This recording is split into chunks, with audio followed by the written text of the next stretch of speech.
ہم امام حسین کے جانثار ہیں، ہم امام حسین سے محبت کرنے والے ہیں۔ امام حسین کی عقیدت میں ہم ذکر شہدائے کربلا بھی مناتے ہیں، امام حسین کی محبت میں ہم محفل شہدائے کربلا بھی مناتے ہیں، اس امید کے ساتھ کہ امام حسین سے محبت ہوگی، کل بروز محشر امام حسین کے نانا کی ضرور شفاعت ہوا کرے گی۔ شاید اسی لیے کہتا ہے خوش ہوں کہ مجھے حشر میں پروان جنت، خوش ہوں کہ مجھے حشر میں پروان جنت محبوب خدا شافع محشر سے ملا ہے، محبوب خدا شافع محشر سے ملا ہے۔ کر کے درود شریف پڑھ لیں، اللہم صلی علی سیدنا شفیعنا حبیبنا مولانا بارک وسلم صلاۃ و سلام علیہ وسلم صلو علیہ صلاۃ و سلام علیک یا رسول اللہ صلی اللہ تعالی علیہ وسلم۔ عزیزو، میں نے قرآن مقدس کی ایک آیت کریمہ کی تلاوت کا شرف حاصل کیا ہے، جس میں رب کریم ارشاد فرماتا ہے وَتَعَاوَنُوا عَلَى الْبِرِّ وَالتَّقْوَىٰ، اے لوگوں سنو، تم ہمیشہ تقوی اور بھلائی کی مدد کیا کرو، وَلَا تَعَاوَنُوا عَلَى الْإِثْمِ وَالْعُدْوَانِ، اور تم کبھی زیادتی اور ظلم کی مدد نہ کیا کرو۔ قرآن مقدس کی اس آیت پہ اگر غور کیا جائے تو پتہ چلتا ہے کہ دنیا میں دو طرح کے لوگ موجود ہیں۔ کچھ لوگ ایسے ہیں جو تعاونوا علی البر والتقوی والے کہلاتے ہیں، کچھ لوگ ایسے ہیں جو تعاونوا علی الاسم والعدوان والے کہا جاتے ہیں، یعنی کچھ لوگ دنیا میں ایسے ہیں جو حق اور انصاف والے کہلاتے ہیں، کچھ لوگ ایسے بھی دنیا میں ہیں جو ظلم و زیادتی والے بھی کہلاتے ہیں۔ ہاں مسلمانوں، آج آپ جس کا ذکر جمیل کر رہے ہو وہ کربلا کی سرزمین پہ جو تشریف لے گیا تھا، اسی لیے لے گیا تھا تاکہ وہ تعاونوا علی البر والتقوی کا صحیح مصداق بن جائے، وہ تعاونوا علی البر والتقوی کی صحیح تفسیر بن جائے، تعاونوا علی البر والتقوی کی صحیح توسیع بن جائے۔ امام حسین سے پہلے بھی دنیا میں بہت سارے لوگوں نے ظلم و زیادتی کی، اللہ تبارک و تعالیٰ کے مقربین بندے دنیا میں تشریف لائے، اللہ کا پیغام لوگوں کو سنانا شروع کیا، رب کا احکام بھی لوگوں کو بتانا شروع کیا، اللہ کا فرمان بھی لوگوں کو بتانا شروع کیا، لیکن دنیا میں کچھ ظالم و جابر ایسے بھی لوگ آئے جنہوں نے ہمیشہ حق کو نیچا دکھانا چاہا، جنہوں نے ہمیشہ انصاف کو دبانا چاہا۔ آپ تاریخ اٹھا کر کے دیکھو، پچھلے بہت سارے انبیاء کرام ہیں، اگر ان کی زندگی کو بھی دیکھو تو یہی نمونہ نظر آئے گا۔ حضرت موسیٰ کو کون نہیں جانتا؟ آپ دنیا میں آئے، اللہ تبارک و تعالیٰ کا فرمان دنیا میں لوگوں کو بتایا، رب کا احکام لوگوں کو بتایا، لیکن آپ کے زمانے میں ایک ایسا شخص تھا جو بڑا سرما شیطانی صفت نام کا تھا، جس کا نام فرعون رکھا جاتا ہے۔ ہمیشہ اس نے کہا کہ حق کو دبا دیا جائے، ہمیشہ اس نے چاہا کہ انصاف کو دبا دیا جائے۔ ظالم و ظالم فرعون ہمیشہ حضرت موسیٰ کو دبانے کی کوشش کیا، لیکن اس کو معلوم نہیں نور خدا ہے کفر کی، ہر خطے خندزن پھوگوں سے یہ چراغ بجھایا جائے گا۔ حضرت موسیٰ علیہ السلام نے لوگوں کو بتا دیا، لوگوں سنو، دنیا میں وہی زندہ رہتا ہے جو حق کے ساتھ ہوا کرتا ہے، دنیا میں وہی سلامت ہوا کرتا ہے جو انسان۔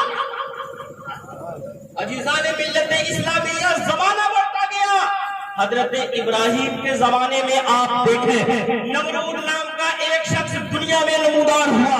حضرت ابراہیم کلمہ توحید لوگوں کو بتاتے رہے، حضرت ابراہیم اللہ کا پیغام لوگوں کو بتاتے رہے، حضرت ابراہیم رب کا فرمان لوگوں کو بتاتے رہے، لیکن یہ نمرود چاہا کہ ابراہیم کو نار نمرود میں ڈال کر کے ان کو ختم کر دیا جائے، یہ نمرود چاہا کہ آگ میں ان کو جلا دیا جائے، لیکن اس کو معلوم نہیں نور خدا ہے، نور حق شمع الہی کو بجھا سکتا ہے کون؟ جس کا حامی وہ خدا، اس کو بجھا سکتا ہے کون؟ اللہ نے حضرت ابراہیم کی مدد فرمائی، حق و انصاف کی مدد فرمائی، آج بھی حضرت ابراہیم کا نام بھی زندہ ہے۔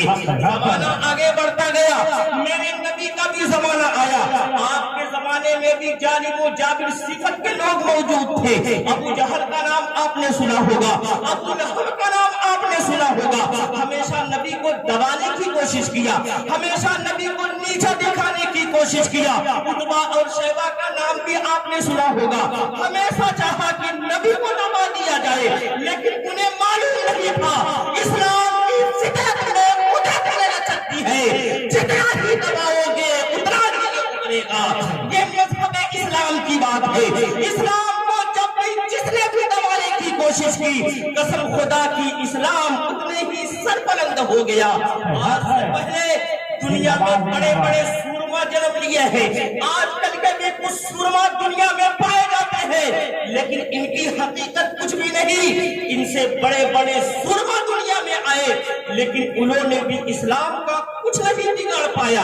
نبی کے زمانے میں اسلام پھیلتا رہا، نبی کے زمانے میں اسلام کی تبلیغ ہوتی رہی، نبی کے زمانے میں اسلام کی ترویج ہوتی رہی، اسلام پھل پھول گیا، اسلام بڑھ گیا، خلفائے راشدین کا زمانہ آیا، اسلام پھیلتا رہا۔ لیکن اچانک ایک زمانہ ایسا آتا ہے جو حضرت امیر معاویہ کے بعد یزید ظالم و جابر کے شخص کا معاملہ آتا ہے۔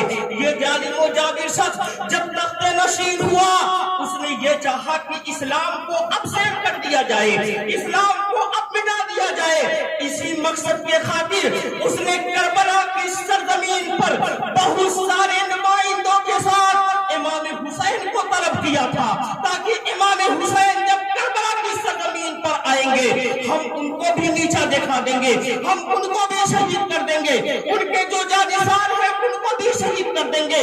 معاملہ یہ ہوگا کہ اسلام کا وجود، حسین کا وجود جب دنیا سے مٹ جائے گا تو اسلام کا وجود بھی دنیا سے مٹ جائے گا۔ لیکن یزید کو معلوم نہیں تھا قتل حسین اصل میں مر کے یزید ہے، اسلام زندہ ہوتا ہے ہر کربلا کے بعد۔